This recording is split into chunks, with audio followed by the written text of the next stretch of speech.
সুপ্রিয় শিক্ষার্থীরা, আসসালামু আলাইকুম। আশা করছি প্রত্যেকে ভালো আছো এবং সেই সঙ্গে নিজের পরিবারের সঙ্গে সুস্থভাবে দিন যাপন করছো। মহামারীর এই সংকটে আমি তোমাদের সম্মুখে আবার হাজির হয়েছি নতুন একটি ক্লাস নিয়ে। এবং আজকে আমরা যে বিষয় নিয়ে কথা বলবো সেটি হচ্ছে বঙ্কিমচন্দ্রের যদি বলি শ্রেষ্ঠ একটি গ্রন্থ, যেটির নাম হচ্ছে কমলাকান্ত। সেই কমলাকান্তের একটি ভাগ আছে কমলাকান্তের দপ্তর। সেই দপ্তরের একটি প্রবন্ধ আমার মন। এই প্রবন্ধ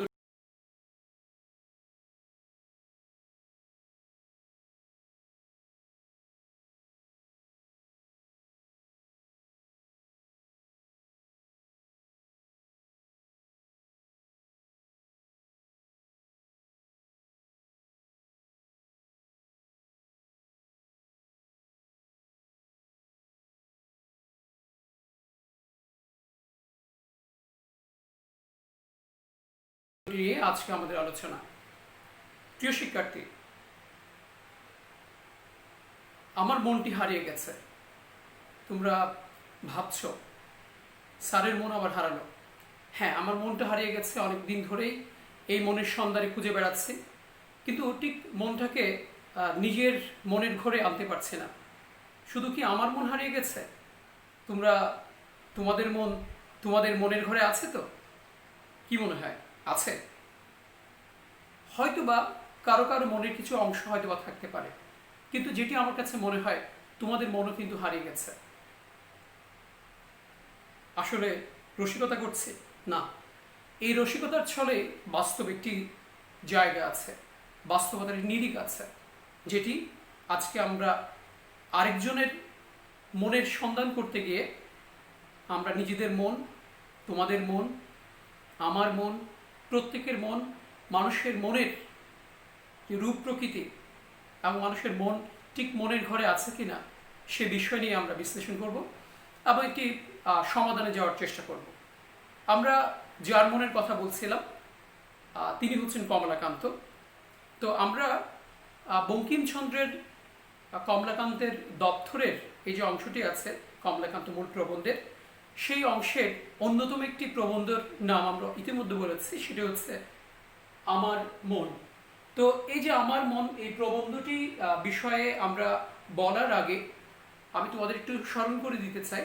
আমরা ক্লাসে ইতিমধ্যে কমলাকান্ত এই প্রবন্ধের উপরে বেশ কয়েকটি ক্লাস নিয়েছিলাম। তো আজকে আমরা যে সমস্ত প্রবন্ধগুলো আমাদের সমাজের জন্য, আমাদের নিজেদের জন্য একটি বড় ধরনের প্রভাব বিস্তার করে যাচ্ছে, বা যেগুলোর অনেক বেশি গ্রহণযোগ্যতা আছে এবং সেই সঙ্গে পরীক্ষার হলে যেগুলো একটা প্রবন্ধ দিয়ে প্রশ্ন হয়, সে বিষয় নিয়ে আমরা মূলত কথা বলার চেষ্টা করব। তো আমরা বলেছিলাম যে একটা সময়ের যে একটা অবস্থা, সেই সময়ের অবস্থার মধ্যে অনেকগুলো ঘটনা, অনেক ধরনের প্রভাব মানব মনের মধ্যে পড়ে। তো বঙ্কিমচন্দ্র সম্পর্কে আমরা আগেই বলেছি, বঙ্কিমচন্দ্র ডেপুটি ম্যাজিস্ট্রেট অবস্থায় যখন তিনি বিভিন্ন জায়গায় ওনার দায়িত্ব পালন করেছেন, তখন আমরা দেখব তিনি আসলে মানুষের মন, এই যে মানুষের মনস্তত্ত্ব এবং মানুষের চিন্তা ভাবনা, দেশের সমাজ, রাষ্ট্র, বিচার ব্যবস্থা, প্রত্যেকটা বিষয় নিয়ে তিনি গভীরভাবে বিশ্লেষণ, ব্যাখ্যা তার মনেরকে বারবার করার চেষ্টা করেছেন। এবং যেটি দেখা গেছে যে তিনি তার প্রবন্ধগুলো, অর্থাৎ কমলাকান্ত প্রবন্ধ, যতগুলো প্রবন্ধ আছে সেগুলো সমাজ চিন্তার বিষয় আছে, রাষ্ট্র চিন্তার বিষয় আছে, বিচারিক ব্যবস্থার বিষয় আছে, স্বদেশের প্রতি ভালোবাসার অনুরাগের যে জায়গাটি সেটি আছে, এবং সেই সঙ্গে জাতীয়তাবাদের বিষয় আছে। সর্বসাকুল্যে আসলে এই যে সমাজ ব্যবস্থা, সেই সমাজ ব্যবস্থার মধ্যে যত ধরনের অসঙ্গতি আছে সেগুলোকে তিনি অতি চমৎকারভাবে হাস্যরসের মাধ্যমে এই কমলাকান্ত এই প্রবন্ধগুলোর বিভিন্ন প্রবন্ধের মধ্যে তিনি উপস্থাপন করেছেন, আঙ্গুল দিয়ে দেখিয়ে দিয়েছেন যে আসলে আমরা ঠিক কোন জায়গায় আছি, আমাদের মনের কি অবস্থা, আমাদের সমাজের কি অবস্থা সেটি।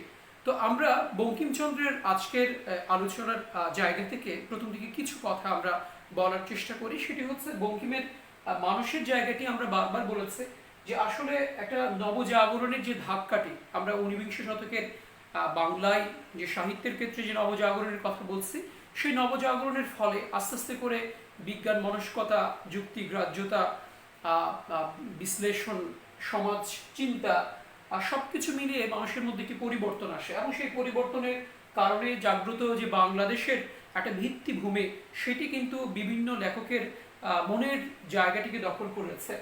এবং কি কি বিষয় নিয়ে সেটাকে আমরা যদি বলি, দেশাত্মবোধের জায়গা থেকে, মানবিক প্রেমের জায়গা থেকে, যুক্তি হৃদয়বোধের জায়গা থেকে আমাদের গদ্য লেখক অর্থাৎ বঙ্কিমচন্দ্রের মানুষটি গঠন হয়েছে বা গদ্য রচনায় সেগুলো তিনি প্রকাশ করেছেন।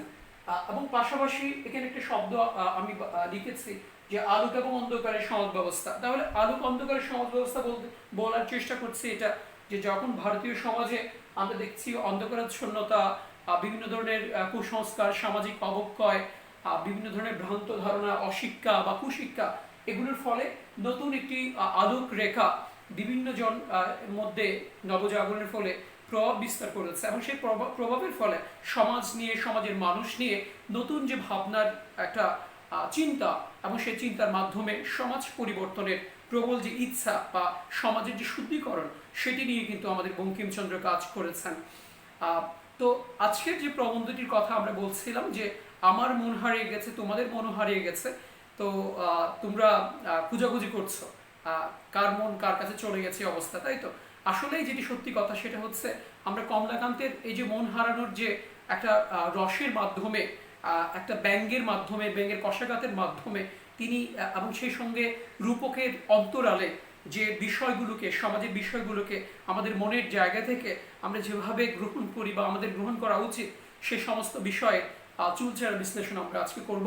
এবং সেই সঙ্গে আমাদের মনের জায়গা থেকেও আমরা, আমি শিক্ষক হিসেবে, তোমরা শিক্ষার্থী হিসেবে, আসলেই আমরা ঠিক আমাদের মনটাকে আমরা হৃদয় দিয়ে সেটা সুখ লাভ করার তৃপ্তি পাচ্ছি কিনা, সেটাই কিন্তু আমাদের ভাববার একটি বিষয় রয়েছে।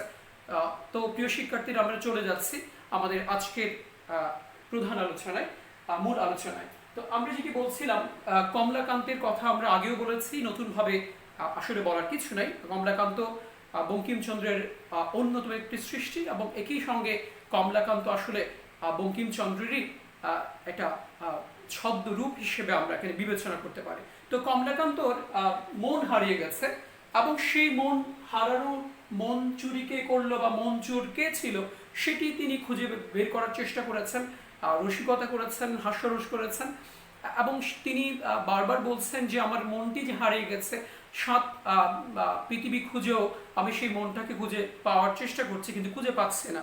তো এই অবস্থায় বঙ্কিমেরই এক বন্ধুর পরামর্শে, অর্থাৎ আমি দুঃখিত, কমলাকান্তের বন্ধুর পরামর্শে সে প্রথম দিকে গেল হচ্ছে পাকশালায়। আমি এই বিষয়টি বলার চেষ্টা করছি, পাকশালা মানে হচ্ছে রন্ধনশালা। রন্ধনশালায় কি হয়? ভোগের বিভিন্ন বিষয় হয়।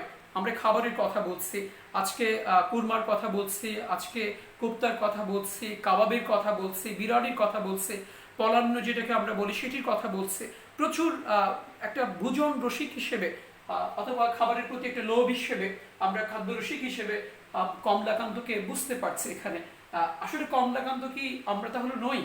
কমলাকান্ত যে কথাগুলো বলছে প্রথম দিকে পাকশালায়, তাহলে আমরাও কিন্তু এই কথাটা বলতে পারি যে মনটা আসলে পাকশালায় হয়তো আমরা হারিয়ে ফেলেছি, যেহেতু আমরা খাদ্য নিয়ে, ভোগ্য বস্তু নিয়ে এটা আমরা পড়ে রয়েছে। আমাদের কাছে এই খাবারের মাহাত্ম্যটাই অনেক বড় এবং অনেক সময় দেখা যায় যে খাবারের খেতে খেতে আমাদের গলা পর্যন্ত চলে আসে। আমাদের শুধু কি খাবারের কথা, আর অনেক কিছু আছে, সব কিছু আমরা নিজের করে খেয়ে ফুলে ফেঁপে নিজের করে নেওয়ার চেষ্টা করি, যদিও শেষ পর্যন্ত সেই খাবারটা হজম হয় কিনা সেটা নিয়ে যথেষ্ট সন্দেহ আছে এবং পরবর্তী সময়ে এই খাবারের কারণে পেটটা ডুল হয়ে যায়, সে ধরনের অবস্থাও কিন্তু হয়। তো আমরা সেখানে দেখবো যে তিনি চেষ্টা করছেন, তাহলে এখানে এই যে পাঠশালায় মনটাকে খোঁজার চেষ্টা করছেন আমাদের কমলাকান্ত, সেখানে খুঁজে খুঁজে হয়রান হয়ে গেছে এবং ওই খাবারের মধ্যে হয়তো বা তার মনটি লুকিয়ে আছে। এই অবস্থায় তিনি তাকে খুঁজে আনার চেষ্টা করছেন, কিন্তু এখানে কিন্তু তিনি ব্যর্থ হয়েছেন, অর্থাৎ পাঠশালায়ও কমলাকান্ত তার মনকে খুঁজে পাননি। এরপরে আমরা দেখব যে পরবর্তী সময়ে যেহেতু আরেক তার বন্ধু বলল যে প্রসন্ন গলির সঙ্গে তোমার একটি সম্পর্ক রয়েছে, সুতরাং প্রসন্ন গলিনের কাছে তোমার মনটি চলে গেছে কিনা দেখো। তো এখানে যদি আমরা বলি কমলাকান্তের সঙ্গে প্রসন্ন গলিনী এটা প্রণয় ছিল, তোমরা নিশ্চয়ই ভাবছো কোনো প্রেমের সম্পর্ক যেটা আমরা ইদানিংকালে দেখছি সেরকম, তেমন কিছু নয়। প্রেমের কোনো বিষয় বলতে এখানে প্রেম রসের জায়গা থেকে গুরুত্বপূর্ণ হচ্ছে গব্য রসের বিষয়, অর্থাৎ কমলাকান্তের সঙ্গে প্রসন্ন গলিনীর মূল সম্পর্কের জায়গা হচ্ছে তোমার দুগ্ধ, অর্থাৎ মাখন, ঘি, মাখন, দুগ্ধ, এগুলো এগুলো কমলাকান্তকে প্রসন্ন গোয়ালিনী অনেকটা সস্তা দামে আবার বিনামূল্যে দিয়ে যেত। তাহলে এই যে মঙ্গলার প্রতি, অর্থাৎ প্রসন্ন গোয়ালিনীর যে গাভীটি ছিল, মঙ্গলার প্রতি তার একটি ভালোবাসা, প্রণয় বিষয় রয়েছে।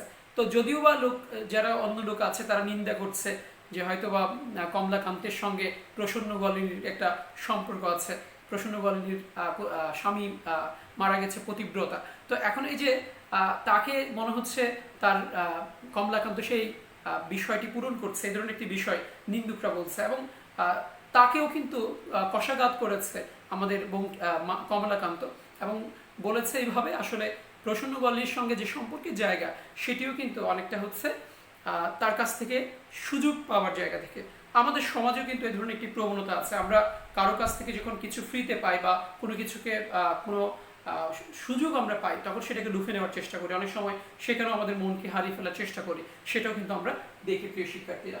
তো আমরা এরপর দেখবো যে এখানে পরবর্তী সময়ে খুব দুঃখ পেয়ে, কষ্ট পেয়ে সে অনেকটা কান্নার স্বরে বা কান্নাকাটি করে আবার নতুনভাবে তার মনটাকে খোঁজার চেষ্টা করছে, এবং পরবর্তী সময়ে একজন যুবতী যে পরিশিক্ষাকে করে যাচ্ছিল তাকে দেখার পরে মনে হচ্ছে যে হয়তোবা তার কাছেই মনটি হারিয়ে গেছে বা তার মনটি চুরি করা হয়েছে, এই ধরনের একটি বিষয়। এবং মনে হচ্ছে ওই যুবতীর লাবণ্যের যে ঢেউ, সেই ঢেউয়ের মধ্যে যেন হারিয়ে যায়, এটি এরকম একটি অবস্থা। তাও প্রিয় শিক্ষার্থীরা কিন্তু আমরাও কিন্তু দেখি যে অনেক রূপসীর বা রমণীর তোমার লাবণ্যের মধ্যে, ঢেউয়ের মধ্যে অনেকেই কিন্তু বিধ্বস্ত হয়, পড়ে যায়, এবং সেই ডুবে যাওয়ার পরে ঢেউ আশ্রে পড়ার পরে হয়তো নিজেকে অনেক সময় উত্তোলন করা সম্ভব হয় না, এবং সেই অতল তলে গভীরে হারিয়ে যায়। তো আমরা যেটি বলছি প্রিয় শিক্ষার্থীরা, তাহলে এই যে সৌন্দর্যবোধের একটি জায়গা বা ইন্দ্র পরায়ণতার যে জায়গাটায়, সেটিও কিন্তু আমরা এখানে দেখতে পাবো যে কমলাকান্ত এখানেও তার মনটিকে খুঁজে পায় না, এবং যখন তাকে বলে ওই মেয়েটিকে, তখন কিন্তু সে বলে যে তোমার বগ্নি আমাকে হয়তো বা বলেছিল এই বিষয়ে, কিন্তু তার বিনিময়ে তাকে প্রচণ্ড পরিমাণে ধিক্কার বা কটাক্ষ সে করে, এবং কটাক্ষ করার পরে কিন্তু খুব সে কষ্ট পায়, কমলাকান্ত কষ্ট পায়, এবং কষ্ট পেয়ে সে তারপরে তার মনটাকে খোঁজার চেষ্টা করে। এবং আমরা দেখব যে পরবর্তী সময়ে সে সংসার যে ধর্ম আছে, সেই সংসার ধর্মের মধ্যে মনটি বাধা আছে কিনা সেই বিষয়টিও কিন্তু তিনি বলছেন, এবং সেই সঙ্গে এটিও বলছেন যে আসলে যে বিবাহ বা বিয়ের যে জায়গাটি, সেখানেও কিন্তু একটা যদি এরকম হয় প্রেমের সম্পর্ক না থাকে বা প্রীতির সম্পর্ক না থাকে, তাহলে কিন্তু মানুষ সত্যিকার অর্থে তার মনটাকে সেখানে খুঁজে পাওয়ার হয়তো বা পাবে না। তো আমরা পরবর্তী সময়ে দেখব যে তিনি আরো কিছু প্রসঙ্গকে সামনে এনেছেন, এরপরে তার মনটাকে খুঁজে পাচ্ছেন না, এবং একসময় দেখা গেল যে অর্থ সংগ্রহের বিষয়টি উনি উপস্থাপন করেছেন এইভাবে, যেটা এখনো পর্যন্ত আমাদের সমাজে বিরাজমান, এবং অর্থই হচ্ছে এখন প্রধান দেবতা। আমরা পুঁজিতান্ত্রিক যে সমাজ ব্যবস্থা, সেই ব্যবস্থায় কিন্তু এই পুঁজির প্রতি মানুষের বা অর্থের প্রতি মানুষের যে প্রচণ্ড লোভ, সেই বিষয়টি কিন্তু আমরা দেখি, এবং এখানে কিন্তু বারবার একটি কথা বলার চেষ্টা করা হয়েছে, একটু উদ্ধৃতির মাধ্যমে সেটি আমরা বলতে পারি। এখানে কমলাকান্ত বলছে, আমি চিরকাল আপনার রহিলাম, পরের হইলাম না, এই জন্যই পৃথিবীতে আমার সুখ নেই। তাহলে আমি আমার হইলাম, আমি নিজেকে নিয়ে ভাবছি, আমার নিজের বাইরে গিয়ে অন্য কাউকে নিয়ে ভাবতে পারছে না। আমরা মাঝে ছোটবেলায় মশা নিয়ে একটা মর্টিন কয়েল নিয়ে একটু দেখতাম যে তুমি আর আমি ছাড়া এই ঘরে কেউ নাই। তো অনেকটা এই ধরনের মানুষ আত্মকেন্দ্রিক হয়ে যাচ্ছে, শুধু নিজের স্বার্থটাকে মানুষ দেখছে, সুতরাং এখানে কিন্তু সুখ পাওয়ার কোনো চেষ্টা হচ্ছে না। তার সঙ্গে কুশিক্ষা আছে, এবং কুশিক্ষার ফলে মানুষ এই কাম্য বস্তু যেটি আছে, সেই কাম্য বস্তুটা যেটি পাচ্ছে, সে আলটিমেট সেই কাম্য বস্তুটা তাকে কিন্তু কষ্ট দিচ্ছে বা বেদনা বিদ্ধ করছে। এখানে এই জন্য তিনি বলছেন যে আমরা কাম্যবস্তু বলিয়া যে পরিচিত যে বিষয় আছে, সেটি অতৃপ্তিকর এবং দুঃখের মূল, এবং সকল স্থানে যশের অনুগামী নিন্দা, ইন্দ্রিয় সুখের অনুগামী রোগ, ধনের সঙ্গে ক্ষতি এবং মনস্তাপ, এগুলো কিন্তু রয়েছে। রবীন্দ্রনাথের সেই কথাটি আমাদের মনে আছে নিশ্চয়ই, যা চেয়েছি আমি তা চাইনি, যা চেয়েছি আমি তা পাইনি, যা পেয়েছি আমি তা চাইনি। তো মানুষের যে অবস্থাটা হচ্ছে এটা, যে দেখো যে তুমি অনেক কষ্ট করে তোমার মনের ভিতরে যে যন্ত্রণার জায়গা থেকে তুমি কিছু একটাকে পাওয়ার চেষ্টা করছো, আলটিমেট সেই জিনিসটাই তোমাকে কিন্তু কষ্ট দিচ্ছে, সেই জিনিসটাই তোমাকে নিন্দার জায়গায় নিয়ে যাচ্ছে। এই ধরনের প্রবণতা কিন্তু আমাদের সমাজে প্রচণ্ড পরিমাণে মানুষের মধ্যে আছে। এবং এটির পেছনে মানুষের যে মূল জায়গাটি, সেটি হচ্ছে অর্থের প্রতি তার লোভ, অর্থকেই তার প্রধান দেবতা করার চেষ্টা করা। তো এভাবেই তিনি বলেছেন। এবং ক্রমান্বয়ে তিনি বলেছেন যে মানুষের প্রতি যে ভালোবাসা বা প্রীতির জায়গা, সেটি যদি না থাকে, তাহলে আলটিমেট সুখ যে বিষয়টা সংসার ধর্মে, সেটিও কিন্তু পাওয়া সম্ভব নয়। এবং তিনি এভাবে বলেছেন যে ধন মান ঐশ্বর্য নিয়ে মানুষের জীবন থাকে। এবং পরবর্তী সময়ে তিনি শাক্যমুনির কথা বলেছেন। শাক্যমুনি তো আমরা নিশ্চয়ই বুঝতে পারছি, আমাদের গৌতম বুদ্ধ, তিনি অহিংসা পরম ধর্ম। এবং এইভাবে যে তিনি বলেছেন মানুষের প্রতি যে ভালোবাসার জায়গা, মানুষের জন্য তার নিজের দেহকে ভস্য করে ছাই হওয়ার পরও হলো যে আমার কারণে যদি অন্য মানুষজন বা অন্য মানুষদের মধ্যে প্রীতির বিষয় আসে বা প্রীতির বিষয়টি সামনে আসে, মানব প্রীতির কথা আমরা বলছি প্রিয় শিক্ষার্থীরা, তাহলে হয়তো বা সত্যিকার অর্থে সুখ পাওয়া সম্ভব হয়। তাহলে কিন্তু এটাও কিন্তু হচ্ছে না, তাহলে মানুষ অর্থের দিকে যাচ্ছে। এই যে অর্থের যে জায়গাটি, সামগ্রিকভাবে মানুষের প্রীতি সাধন না হলে কিন্তু মানুষ কিন্তু বাহ্য সম্পদের পূজা করে বেড়াবে। তো বাহ্য সম্পদের পূজা করার পেছনের কিছু কাহিনী আছে। এবং কেন হয়েছে সেটা আমরা যদি বলি, আমরা ব্রিটিশ শাসনের কথা জানি। আমাদের একসময় আমি মাঝে মধ্যে তোমাদেরকে বলি, একসময় যৌথ পরিবার ছিল, প্রত্যেকের ভালোবাসা ছিল। এবং সেই ভালোবাসার মধ্যে যে সম্মান, যে স্নেহ ছিল, সেগুলো কিন্তু এখন আর নাই। তো ব্রিটিশ শাসনের ফলে যেটি হয়েছে, যে ধনতান্ত্রিক বা পুঁজিবাদী একটি সমাজ ব্যবস্থা হয়েছে। এবং প্রচুর পরিমাণে পার্থিব সম্পদের প্রতি মেটেরিয়াল প্রসপারিটি, যেটাকে আমরা বলি যে বাহ্যিক যে উন্নতির জায়গা, সেটিকে আমরা কিন্তু একটা পরিবর্তনের বা উন্নতির চাবিকাঠি হিসেবে অনেকেই ধরছে। কিন্তু তারপরেও কি আসলে মানুষের সুখ আছে? তারপরে কি মানুষ সুখে দিন যাপন করছে?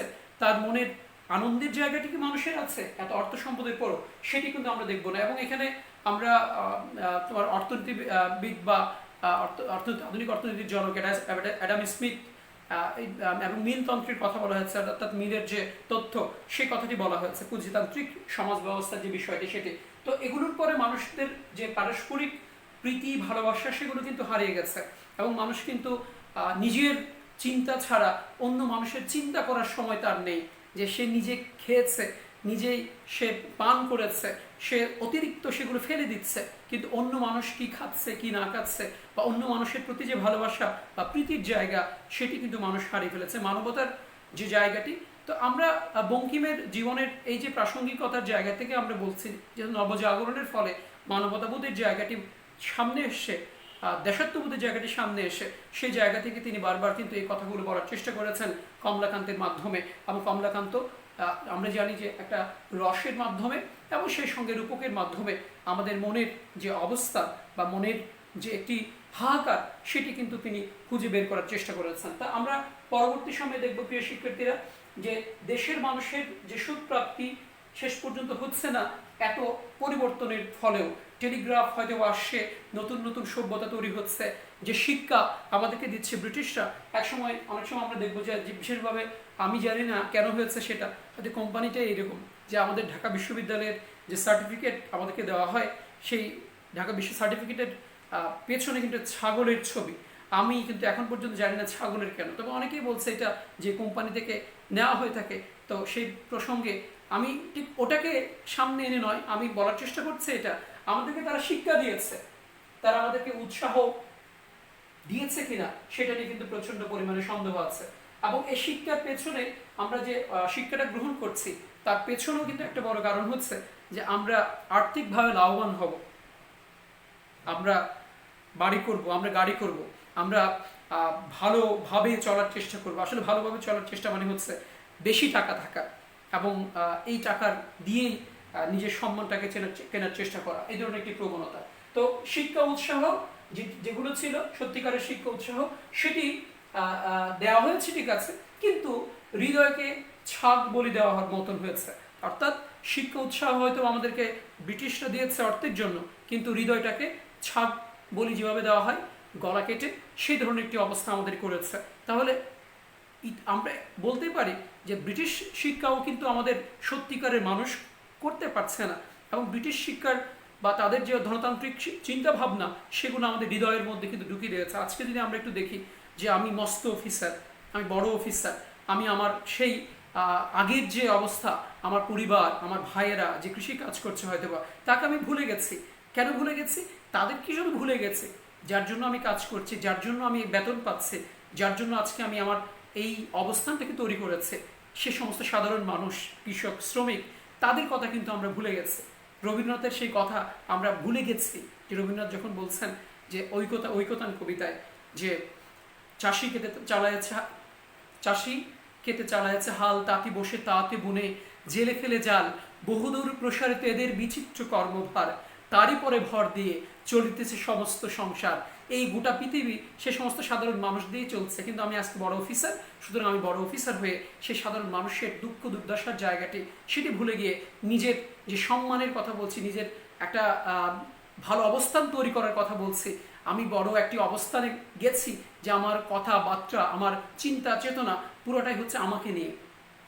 তাহলে প্রিয় শিক্ষার্থীরা, তাহলে এই যে প্রবণতাগুলো আমাদের মধ্যে কাজ করছে, সেটি আসলে সত্যিকারের সুখের বিষয় নয়। আমি অর্থ যদি আমার বেশি থাকে, তাহলে সেই অর্থ দিয়ে আসলে আমার হৃদয়কে বা আমার মনকে আমি আমার মনের মধ্যে, মনের ঘরে রাখতে পেরেছি, বা আমার হৃদয়কে আমি আনন্দ দিতে পেরেছি, সেটা কিন্তু বলা মুশকিল। তো সেজন্য এখানে একটি কিছু লাইন বা কিছু উদ্ধৃতি আমি তোমাদেরকে শোনাতে চাই। এখানে আমাদের বঙ্কিমচন্দ্র কমলাকান্তের মাধ্যমে যেটি বলার চেষ্টা করছে, টাকা ধর্ম, টাকা অর্থ, টাকা কাম, টাকা মুখ্য। ও পথে যাইও না, দেশের টাকা কমিবে, ও পথে যাও, দেশের টাকা বাড়িবে। বম বম হর হর, টাকা বাড়াও, টাকা বাড়াও। রেলওয়ে, টেলিগ্রাফ, অর্থ প্রসূতি, মন্দিরে প্রণাম করো যাতে টাকা বাড়ে। এমন করো শূন্য হতে টাকা বৃষ্টি হতে থাকুক, টাকার ঝনঝনাতে ভারতবর্ষ পুড়িয়া যাও। মন আবার কি? টাকা ছাড়া মন কি? টাকা ছাড়া আমাদের মন নাই, টাকশালে আমাদের মন গড়ে, মন ভাঙে গড়ে। টাকাই বাহ্য সম্পদ, হর হর বম বম। বাহ্য সম্পদের পূজা কর, এই পূজার কাম্য শস্ত্রধারী ইংরেজ নামে ঋষিগণ পুরোহিত। তাহলে আমরা বুঝতেই পারছি যে টাকা টাকা টাকা টাকা, টাকায় আমার মুক্তি, টাকায় আমার সব কিছু, এবং সেটি কিন্তু এখনো পর্যন্ত আমাদের শিক্ষা ব্যবস্থার মধ্যে কিন্তু সেটি চলছে। তো এভাবেই আমরা এগিয়ে যাচ্ছি, আমরা আমাদের মনকে হারিয়ে ফেলেছে। তো যাই হোক, আমরা পরবর্তী সময়ে তিনি পাচ্ছেন না, বাহ্য পূজা নিয়ে মানুষ ব্যস্ত আছে, মন্দিরের যে পূজা, মন্দিরের যে দেবতার পূজা সেটাও নাই, সেটি তিনি বলেছেন, এবং অর্থ দিয়েই পূজাটা হচ্ছে সেটি তিনি বলেছেন। তো আমরা যেটি দেখি যে প্রচুর একজন দুর্নীতিবাজ একজন মানুষ, তিনি যখন গ্রামে গিয়ে পুজো দেন, তাহলে ওই যে পুজো অনেক বড় করে দেওয়া, তখন মানুষ মনে করে যে হয়তোবা সে বড় ধরনের একজন ধার্মিক। তাহলে আমরা বুঝতে পারছি তাহলে কাদের টাকা দিয়ে কি করছে। তো ওই পূজার কোনো মূল্য কিন্তু আমাদের আলটিমেট নেই, কিন্তু সেটাই কিন্তু আমরা সমাজ ব্যবস্থার মধ্যে প্রচন্ড পরিমাণে দেখছি। তাহলে দেখো, নিজের কথার চিন্তার বাইরে গিয়ে আমরা কিছু করতে পারছি না। তো এবং শেষ পর্যন্ত তিনি পরের চিন্তার ভাবনার জায়গা থেকে তিনি বলেছেন যে হয়তো একটি সমাধানের পথ বের করা যায় কিনা, এবং সেই সমাধানের পথ বের করে তিনি বলেছেন হয়তোবা বিবাহের মাধ্যমে, যেহেতু পারস্পরিক একজনের সঙ্গে আরেকজনের মিলন হয়, সুতরাং বিয়ের মাধ্যমে হয়তোবা আমরা কি করতে পারবো, হয়তোবা একটি প্রীতির সম্পর্ক, ভালোবাসার সম্পর্ক আমরা তৈরি করতে পারবো। কিন্তু দুঃখজনক হলো সত্য যে এখানে তিনি বলেছেন যে বিয়ে শুধু যদি এরকম হয়, প্রীতি ছাড়া শুধু সন্তান উৎপাদনের জন্য বা ইন্দ্রিয় পরিতৃপ্তির জন্য হয়ে থাকে, তাহলে সত্যিকার অর্থে সেই বিবাহের কোনো মূল্য নেই। তিনি এই জন্য একটি কথা এখানে বলেছেন এভাবে, যে পরের জন্য, এটা আমরা একটু পরে যাচ্ছি, তো এখানে একটু এভাবে বলি যে পৃথিবীতে লুপ্ত হোক, তথাপি যে বিবাহে প্রীতি শিক্ষা না হয়, সে বিবাহের প্রয়োজন নাই। অর্থাৎ যে বিবাহের মধ্যে, সম্পর্কের মধ্যে ভালোবাসা না থাকে, মমতা না থাকে, শ্রদ্ধা না থাকে, তাহলে শেষ পর্যন্ত সেই বিবাহ কিন্তু টিকে না। কিন্তু তিনি বলেছেন তারপরে বিবাহের মাধ্যমে হয়তোবা সেটি হয়। কিন্তু অনেক সময় দেখা যায় যে বিবাহটা অনেক সময় মিথ্যা হয়ে যায়। যদি আত্মপরিবারকে ভালোবাসিয়া তাবৎ মনুষ্য জাতিকে ভালোবাসা না শিখিয়ে থাকো, তবে মিথ্যা বিবাহ করিয়াছ। তাহলে আমরা এটা বলছি, বিবাহের মাধ্যমে পরস্পরের প্রতি ভালোবাসার মাধ্যমে যেটা প্রীতির সম্পর্ক তৈরি হয়, সেই প্রীতিটাই পরবর্তী সময়ে আমরা বলছি যে মানব প্রীতিতে পৌঁছায়। তাহলে সেই প্রীতি থেকে মন, যে মনটি একটা বিবাহের মাধ্যমে যাচ্ছে, বিবাহে সে বিবাহ স্বামী স্ত্রীর মধ্যে একটা প্রীতি, সন্তানের মধ্যে একটা প্রীতি, স্নেহ, ভালোবাসা, এবং সেখান থেকে প্রত্যেকটা মানুষের প্রতি যে ভালোবাসার জায়গা, প্রতিটা মানুষকে বা এটা দেশপ্রেমের অন্যতম একটি অনুজ্জ্বল একটি বিষয় যে দেশের মানুষকে ভালোবাসা, সেটা কিন্তু করতে হয়। কিন্তু যে সংসারের মধ্যে ভালোবাসা নেই, প্রীতি নাই, যেমন তোমাদের নিশ্চয়ই মনে আছে এখন একটা ইদানিং একটা খুব গান চলছে চট্টগ্রাম আঞ্চলিক ভাষায়, তোমরা নিশ্চয়ই হয়তো জানো, আয় বাত না হাইয়ম গুসয়ম আর মনত জ্বালা বেগুনের বউ সুন্দর সুন্দর আর বউ হালা। এই যে মানসিকতাটা, হয়তো তোমরা ভাবছো এখানে হয়তো বা হাসি রসের জন্য বা হাস্য রসের জন্য এটি করা হয়েছে, না, আসলে এটা বাস্তবতার একটা ভিত্তি আছে এটা। কারণ আমরা কিন্তু দেখি যে কারো বউ যদি একটু রং কালো হয়, তাহলে কিন্তু তার প্রতি ভালোবাসার যে জায়গাটা অনেক সময় কমে যায়, এবং কমে গিয়ে অন্যের বউয়ের দিকে তার মনোযোগ বাড়ে। তাহলে এটাকে তো প্রীতি হলো না। তাহলে নিজের বউকে ভালো না বেশি অন্যের বউকে যে ভালোবাসি, তাহলে সেই ভালোবাসা তো আসলে সর্বনাশা হয়ে গেল। তো এটা হলো বিষয়। তো আমরা বলার চেষ্টা করছি, এবং আমি এই যে বিষয়টা নিয়ে কিন্তু আমি নিজেও একটি গান লিখেছি। তোমরা যদি আমার ফেসবুক পেজে কেউ যাও, তাহলে সেখানে দেখতে পাবা যে এই বিষয়ে নারীদের প্রতি ওই যে একটা বৈষম্যের যে জায়গাটা, সেটি কিন্তু মানুষের মনে আছে আসলে। রং, তবে একটা জিনিস মাথায় রাখবে, রং কখনোই সৌন্দর্যের ভিত্তি নয়। আমরা বলি যে আগে দর্শনদারি পরে গুণ বিচারে, নিঃসন্দেহে, কিন্তু আমি দর্শন করলাম, কিন্তু আমি দেখলাম তাকে, কিন্তু সে সময় গুণ নাই, তাহলে আলটিমেট প্রথমটা কিন্তু চলে গেল। সেজন্য রং দিয়ে মানুষের সৌন্দর্যের যে ভিত্তিটা বা মাপকাঠিটা, সেটি করা উচিত নয়, মন দিয়ে করা উচিত। সুতরাং মনের সন্ধানটা কিন্তু আমাদের কমলাকান্ত খুঁজে পেয়েছেন সংসারের মধ্যে, যদি সে সংসারে ভালোবাসা থাকে। তো এভাবেই কিন্তু তিনি একেবারে মনের সন্ধান করতে করতে চলে গেছেন কোথায়? মানব প্রেমে, অর্থাৎ স্বামী স্ত্রীর বা বিবাহের মাধ্যমে যে সম্পর্ক রয়েছে, সেই সম্পর্কের মাধ্যমে তিনি পরবর্তী সময়ে সেই প্রীতিটাই সর্বস্তরে ছড়িয়ে দেওয়ার, প্রত্যেকটা মানুষের মধ্যে ছড়িয়ে দেওয়ার তিনি একটা আশাবাদ ব্যক্ত করেছেন। অর্থাৎ মানব প্রীতির মধ্য দিয়েই সত্যিকার অর্থে মনটাকে খুঁজে পাওয়া যায়। যে মনটির কথা বলছি, সেটি হচ্ছে সুখের জায়গা, সন্তুষ্টির জায়গা, আনন্দের জায়গা, এবং এই আনন্দের মধ্য দিয়েই সত্যিকার অর্থে একজন মানুষ ভালো মানুষ হতে পারে, সমাজকে পরিবর্তন করতে পারে, দেশের প্রতি ভালোবাসা বৃদ্ধি হতে পারে, দেশকে সামনের দিকে এগিয়ে নিয়ে যেতে পারে। এটি হচ্ছে আজকের প্রবন্ধের মূল বিষয়। তো প্রিয় শিক্ষার্থীরা, আমরা ক্লাসের একেবারে শেষ পর্যায়ে চলে আসছে। তো এখানে তিনি একবার বলছেন, যেহেতু এরকম একটি অবস্থা, সুতরাং তিনি সবার কাছে, অর্থাৎ কমলাকান্ত সবার কাছে নিবেদন করেছেন, তোমরা কেহ কমলাকান্তের একটা বিবাহ দিতে পারো কিনা। তো এটাই হলো আমাদের আজকের প্রবন্ধের মূল বিষয়। প্রিয় শিক্ষার্থীরা, তোমরা এই প্রবন্ধটি ভালো করে রিডিং করবে, এবং আমি যে কথাগুলো বলেছি ক্রমান্বয়ে সেই বিষয়টিকে সামনে নিয়ে তোমরা যদি নিজের জীবন গঠন করো, নিজের মনটাকে নিজের মনের ঘরেই রাখার চেষ্টা করো, সেটি কিন্তু আমরা কিন্তু সত্যিকার অর্থে মানুষ হতে পারবো। এবং জসিমউদ্দিনের সেই কবিতার দুইটা চরণ দিয়ে আমরা শেষ করছি আজকে। সেটি হচ্ছে, আমরা জানি যে তিনি একটা কবিতায় বলেছেন, প্রতিদান কবিতায়, আমার এ ঘর ভাঙিয়াছে যেবা আমি বাদি তার ঘর, আপন করিতে কাঁদিয়া বেড়াই যে মুড়ে করেছে পর। অর্থাৎ আমি যদি কষ্ট পেয়ে কারো উপকার করি, সেটার মধ্যে সত্যিকার তৃপ্তি, শান্তি, সুখ, আনন্দ। সবাই অনেক ভালো থাকবে, সুস্থ থাকবে, সবার জন্য অনেক শুভকামনা। আসসালামু আলাইকুম।